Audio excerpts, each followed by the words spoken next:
I was just an ordinary CEO in City A, or at least that's what everyone thought. Ordinary doesn't mean blind, though.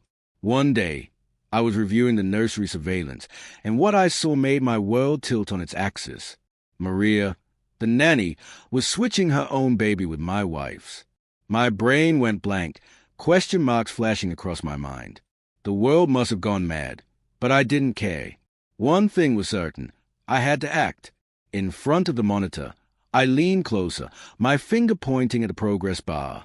Right there, 5 minutes ago. I instructed the technician to zoom in on Maria's face. Didn't she just give birth? Why was she in the nursery, so close to my child? Private hospitals charge for everything, but one thing they do well is surveillance. Every detail was captured, every image, every sound, crystal clear. The technician turned up the volume, and Maria's trembling voice filled the room. Baby, one day you'll thank Mommy for securing your future. Why should my child be born to live as a servant's kid? I stared at the paternity test in my hand and let out a low sneer. She didn't know. She didn't realize that in a private hospital, I had already made sure the baby was mine and my wife's, and I had been monitoring every second of her life. I didn't hesitate. I walked into the nursery myself, switched the baby's back, and took my daughter home. From that moment on, Maria treated my daughter even better than her own. Over the years, I kept her close, not out of kindness, but to see the truth for myself. She abused her own child, not mine. My caution kept my daughter safe. Sometimes, my wife couldn't bear it. She intervened, telling Maria to stop hitting her child. And every time, Maria's anger would flare brighter. She would hit her daughter harder, then announce she was leaving the city, returning to the countryside. I let her go, let her face the consequences of her cruelty. My wife eyed me suspiciously, sensing something between Maria and me. I reassured her there was nothing like that. Then I told her everything about the baby swap. Relief washed over her. Serve them right, she said. Let them suffer. Kindergarten should have been peaceful. It wasn't. My daughter's homeroom teacher became obsessive, tracking every little detail. Every photo my wife posted on WeChat was reposted by her, often with flirty, calculated messages. She criticized my wife's parenting, tattled on little mistakes, and even claimed that I was secretly her husband. My wife, fierce as she was, nearly exploded. She was ready to confront the teacher head-on. I stopped her. Punches and threats could land her in jail. Instead, I suggested a different approach. Fight with emotion, with strategy. We posted our life, luxury, happiness, our family, every post a shield, every video a statement. The teacher's temper frayed, her manipulations failing in front of others. But the peace didn't last. Her obsession escalated. Brazen messages, revealing photos, increasingly manipulative behavior. My wife fought back, cursing her out directly. Yet her family dragged our lives through mud, questioning our daughter's birth, our family's choices, even insinuating that my wife should step aside for someone else.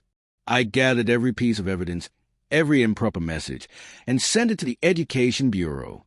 The teacher was swiftly fired. Her revealing photos went viral on Douyin, and her family became a trending scandal. At last, our daughter's kindergarten life returned to calm. I thought elementary school would finally bring peace. I was wrong. During a corporate charity visit to an orphanage, a little tax deduction move, one orphan looked at me with tears in her eyes and whispered, "Dad." My daughter's heart broke instantly. She turned to me, pleading, "Dad, can we adopt her?" I wanted to refuse. My daughter was perfect in every way, but her heart was too big for her own good. She couldn't turn away from suffering. Even when I thought I could shield her, life had a way of sneaking through. And so, I realized something. Being cautious and vigilant can protect someone from harm, but it can't protect them from their own compassion. My daughter's kindness, her heart, was both a gift and her burden. I decided to let the little girl come into our home, not out of charity, but to teach my daughter a lesson. Life isn't always what it seems. Not everyone who looks pitiful deserves your pity.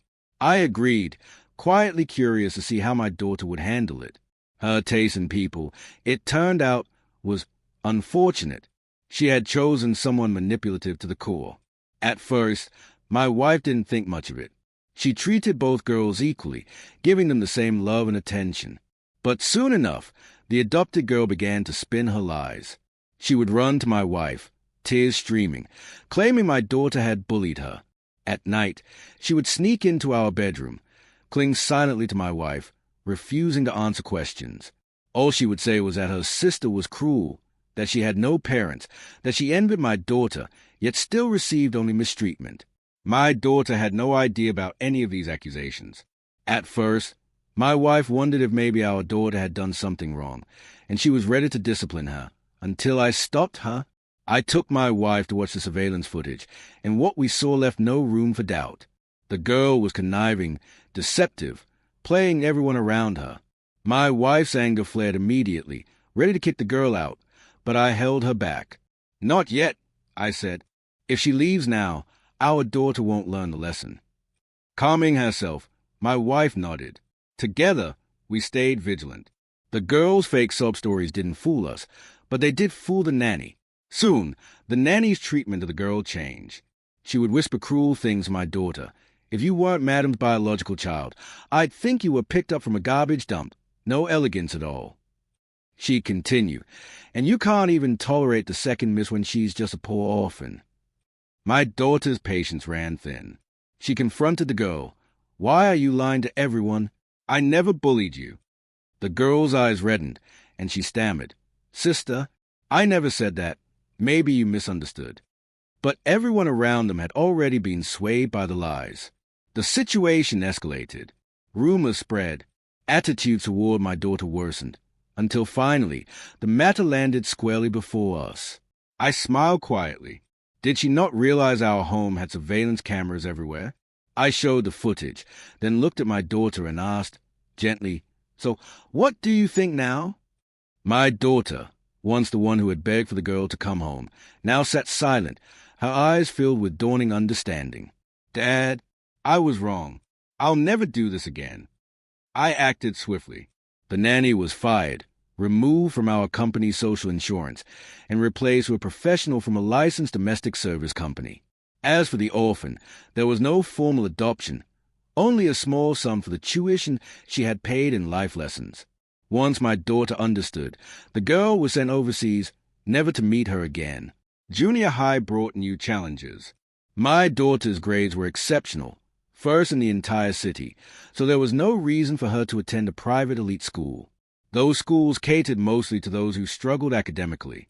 With her achievements, it would have been a waste, even harmful to her learning. But the internet doesn't care about logic. Because my daughter shared her shopping hauls online, people assumed she was a wealthy socialite and expected her to enroll in an elite academy. When she didn't, they pounced, cyberbullying, accusing her of pretending to be rich, claiming she was a fraud. Comments flooded her videos with slander, calling her a copycat legend who cheated on every exam. I looked at the posts and laughed inwardly. Absolute nonsense. My wife and I are invested in her education.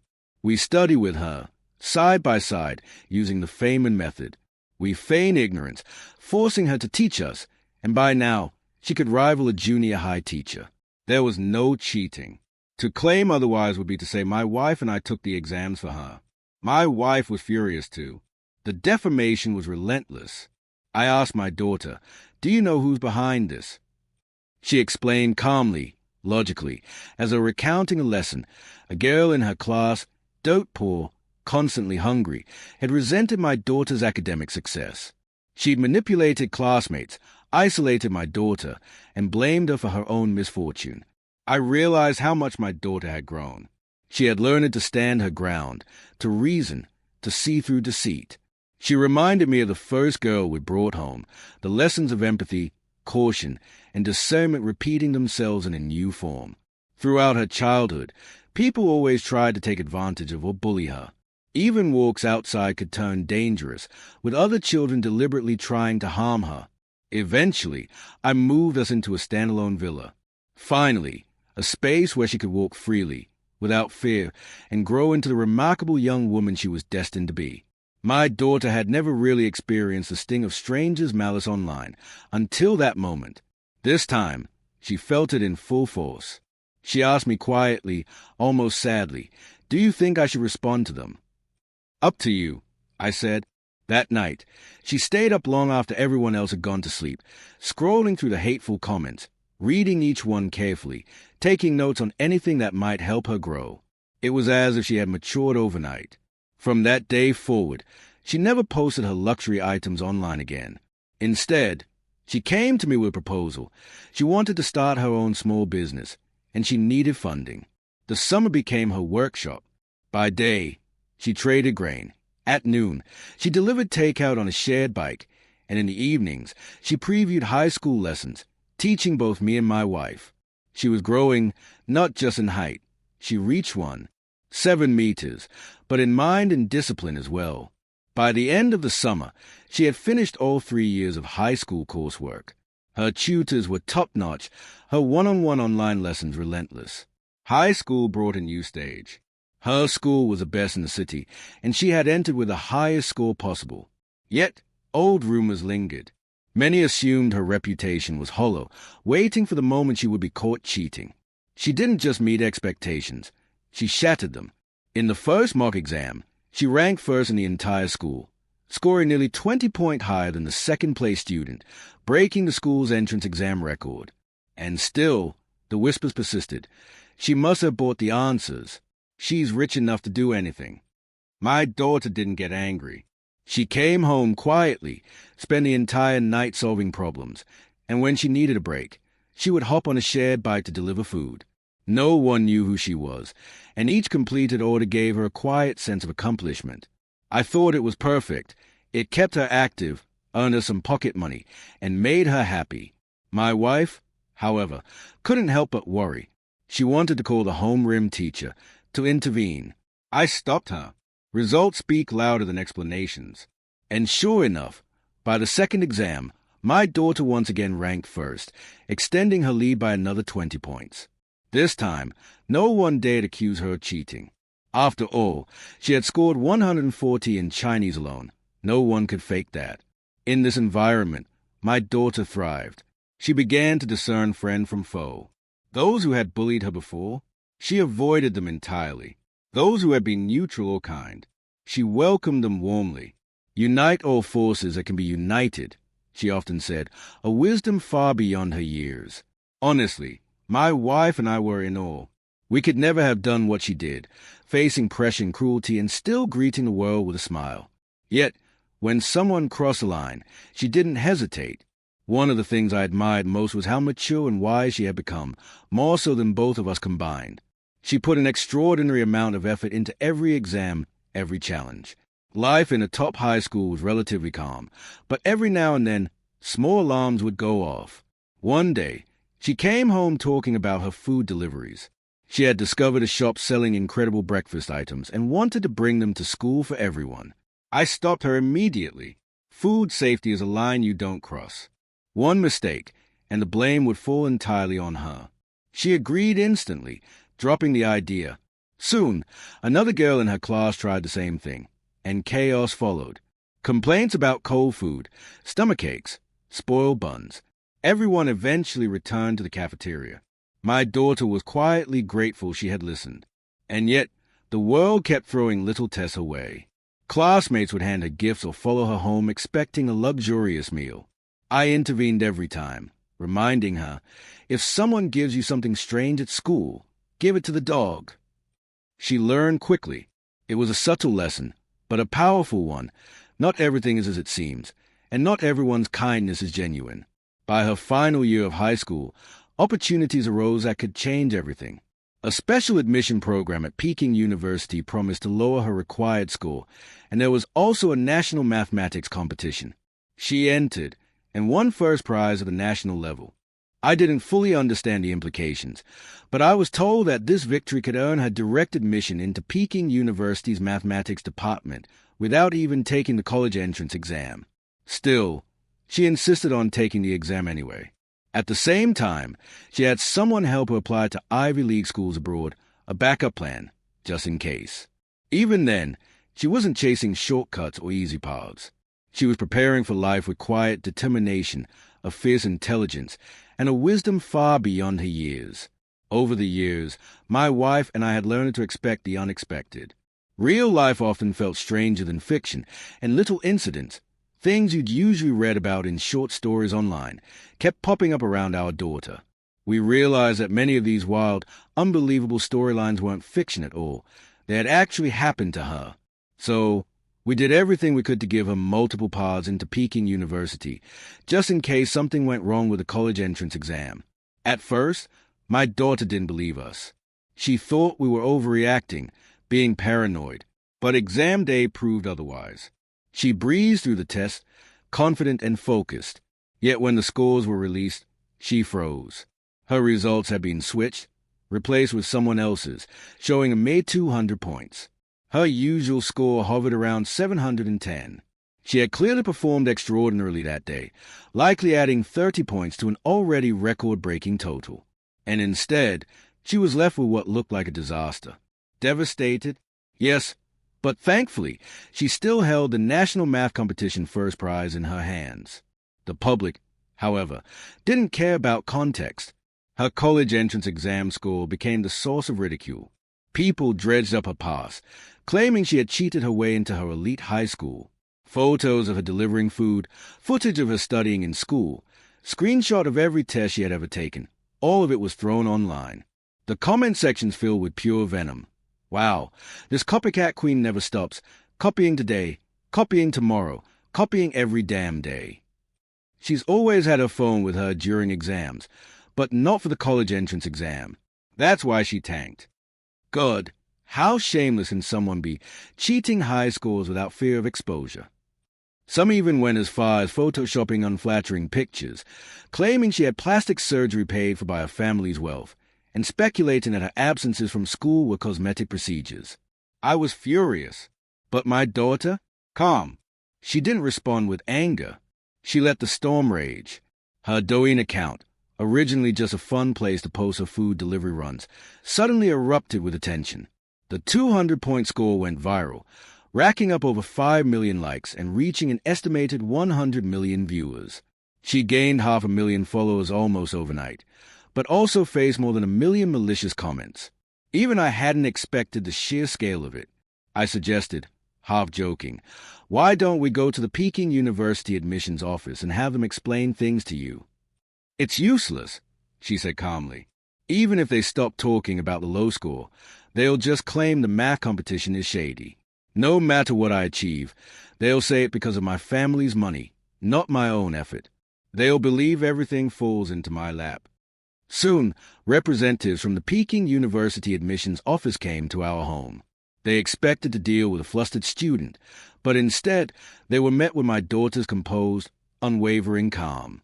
Don't worry, they assured her. We can issue an official statement verifying your admission, your scores, everything. She shook her head. No need. The only way to silence them is to achieve something so undeniable, so real, that it smacks them in the face. That summer, my company had already gone bankrupt. Fortunately, I'd been smart enough to purchase all the land around the factory earlier, so now we were landlords. Me and my wife, the big landlords, my daughter, the little landlord. We moved to the capital. There, my daughter quickly joined a research lab, diving so deep into her work that we barely saw her anymore. Weekend dinners were the rare glimpses we had, and they were enough.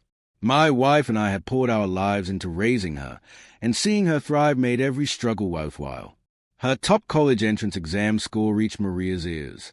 Maria traveled thousands of miles to the capital with her own daughter, intending to confront me but failing to find me. I watched as she arrived at Peking University, and I saw it with my own eyes. Maria dropped to her knees and whispered, "Daughter, I shouldn't have switched you back then." Once again, my daughter landed on Douyin's trending list. The irony? Maria still hadn't noticed the skinny, dark-skinned girl beside her, the one who looked nothing like the heiress she had once swapped. The internet buzzed with commentary, so this cheetah is actually a fake heiress. Hurry and get a DNA test. Look at their real daughter, skinny as a twig. And in that moment, I could only smile.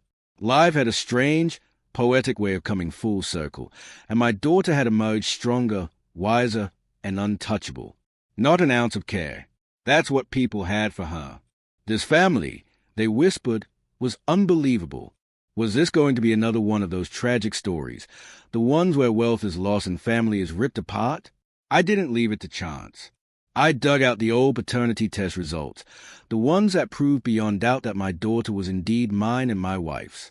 I had been careful back then, printed copies, photos, even a secure web link saved. I handed everything to my daughter so she could post it herself, and the twist stunned everyone again. Maria's daughter's pitiful eyes might have tugged at some hearts, but I cared far more about my own child, especially knowing that if I hadn't acted in time, Maria had been hitting her back then. As my daughter's follower count climbed, it sometimes felt like a burden. After posting the paternity test, she deactivated her account and moved to campus. A new military research project had just been assigned to her, meaning she would probably have no interaction with outsiders for a long while. For the first time in years, she was truly safe, protected by the state. My wife and I couldn't stop smiling. Since we had the means, we decided to spend her 4 undergraduate years traveling all over China, even visiting several other countries.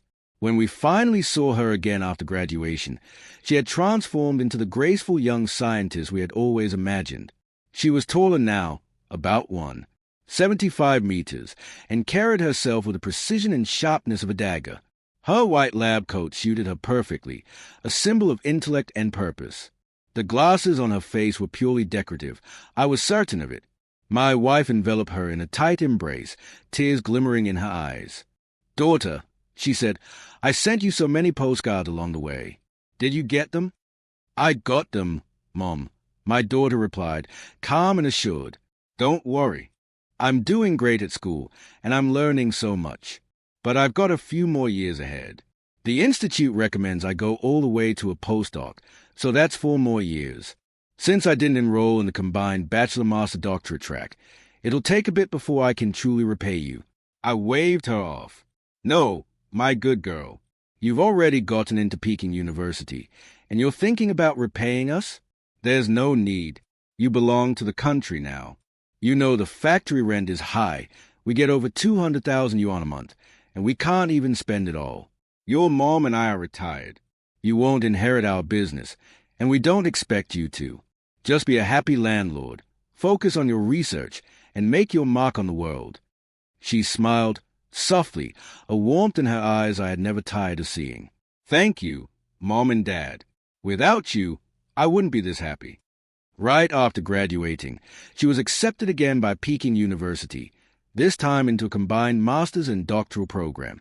The online gossip had quieted down. Most people now recognize her as a true talent. But, as always, curiosity found a new angle. Everyone wanted to know about her partner. Soon, a woman claiming to be my wife's best friend from ages ago appeared. She stood there, insisting, "I'm your best friend. Don't you remember?" My wife stared blankly. She had no recollection of this woman. Beside her stood a boy, Makoto, looking impatient.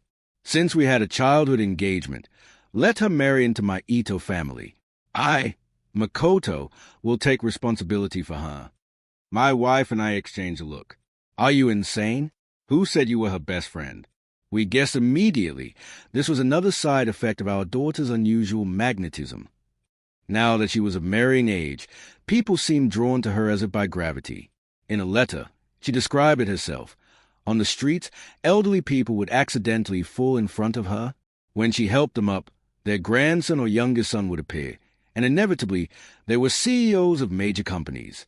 Or someone would get injured where she happened to be, only to be a high-ranking executive. Handsome strangers seemed to appear out of nowhere, waiting for her attention. One day, a pair of twins even stood outside her lab as if expecting her to notice. By now, her heart was hardened, sharper than steel. But she wasn't heartless. She had chosen a boy from high school, someone who had earned his place at Peking University purely through talent. Both my wife and I supported her. My wife liked him more with every passing day. I, admittedly, liked him less, but it was her choice, and we respected that. They chose the same major, entered the same research institute, and maintained a senior-junior dynamic at WeChat. 2 years later, when she reached the legal marriage age of 24, he took her to register their marriage. She hadn't told us in advance, but of course, we would never have stopped her. Perhaps it was the marriage that finally ended the chaos around her. My wife's eyes filled with tears as she looked at our daughter, who had acted first and told us later. I don't understand. You could have told us. We wouldn't have stood in your way. She admitted softly, I was afraid you wouldn't approve. His family isn't wealthy. And then, suddenly, I remember that old story when my daughter had once taken pity on that little orphan. A chill ran down my spine. Had she been deceived again? I turned to her, voice low, cautious. Do you remember that girl from when you were little, the one who came to live with us? Her face went pale instantly. Think about it, I said, my voice low, heavy with concern. Has this boy really been by your side, studying with you, all these years? I barely finished speaking when my daughter's eyes widened, memories flickering across her face. High school, rumors, endless whispers. When she wondered, had she ever had a boy constantly by her side?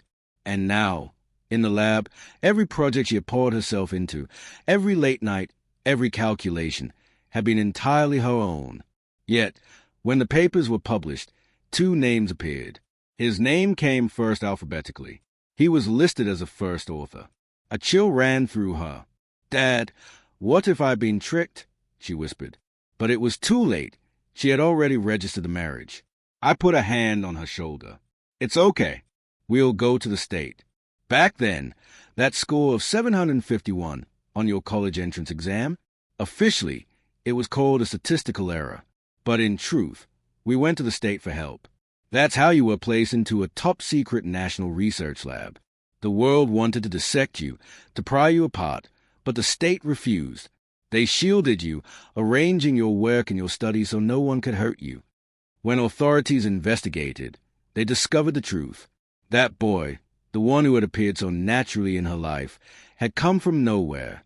Everyone seemed to remember him, but there was no trace of his existence. His home? Empty.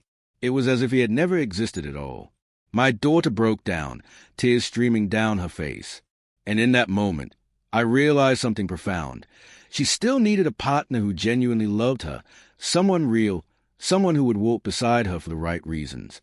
I said gently, why not try again?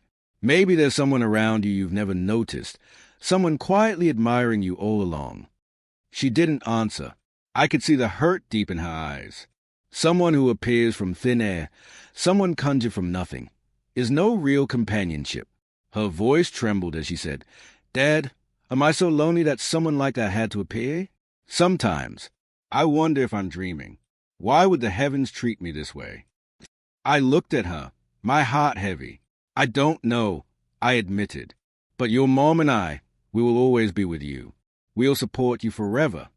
She whispered back, almost afraid, Dad, Mom, I'm worried that even you aren't real. And then it hit me. Maybe she was right. Maybe my daughter was the only real living person in this world. Maybe everything, every person, every event existed only to revolve around her. Host detected to be awakened. Do you wish to exit this world? Her tears fell like unstoppable rain. Dad, so you were already dead, just living in a copy I had configured myself. Willow removed her virtual reality glasses, and the line between the virtual and the real blurred and then snapped into clarity. The 22nd century was a world ruled by technology. Willow had been born in the poorest suburbs, yet she possessed an extraordinary mind and instinct for business. She had gone from nothing to everything, not by luck, but by 120,000% effort. People lived hollow lives. The upper class monopolized 99. 9% of resources yet found no meaning, no purpose. Willow, sensing this, created virtual reality glasses that allowed people to live other lives, worlds where themselves were protagonists. The meaning of technology, she said, stroking the holographic projection of her lab, doesn't end there. It's not just about finding happiness in a virtual world. It's about making the real version of yourself better. In the corner, a yellowed photograph rested in a frame, the last image of her parents, alive. Her fingers brushed it, and instantly, the hologram triggered childhood memories. A little girl in patched clothes lifted into her parents' arms, laughter and warmth echoing through time. What she didn't know was that my digital consciousness had followed her into the real world along with the system, though my body had long since vanished. Seeing her achievements allowed me to finally dissolve in peace. And even if I was not her true father in this world, my daughter, we had always loved you,